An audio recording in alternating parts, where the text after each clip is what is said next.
This place where we are now has a lot to do with the development of the new Salzburg.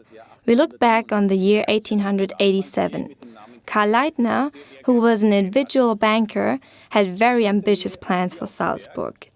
Behind me, you can see the relict of an old outdoor lift situated at the wall of the mountain. Karl Leitner had a vision.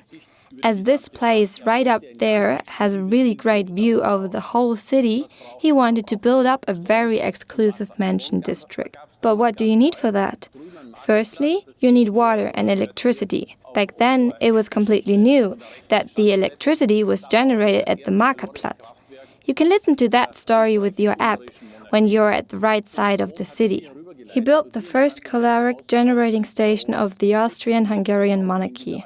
He had the electricity carried from there to this place, and that is how the first outdoor lift was created.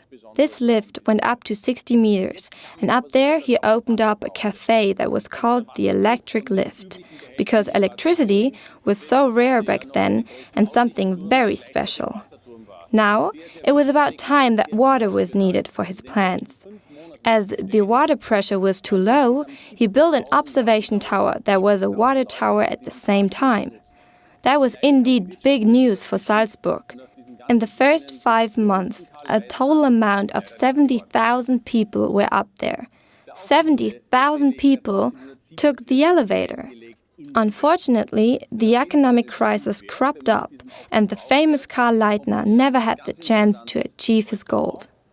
Eventually, the elevator was only constructed into the mountain in 1974. This place is definitely worth visiting. If you take the elevator, you can eat at a very interesting restaurant, a very interesting cafe, and visit an even more interesting museum, which is called the Museum der Moderne. You still have this absolutely breathtaking view over Salzburg. And it also is a place where you can meet up with people, get a good breakfast or lunch, or attend a great show in the evening. It is always worth to take a look at the program of the day. Right here, where I am standing, we can also see a part of the Almkanal. The drinking water came from fountains, just like this one, which is called the Marienbrunnen.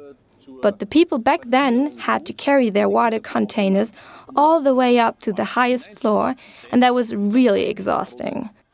Another remarkable fact is that the most of the fountains had wrought iron grates.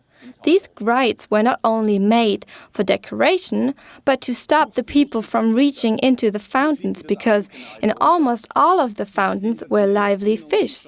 It was something like a storing for fresh meat or fresh fishes around the house.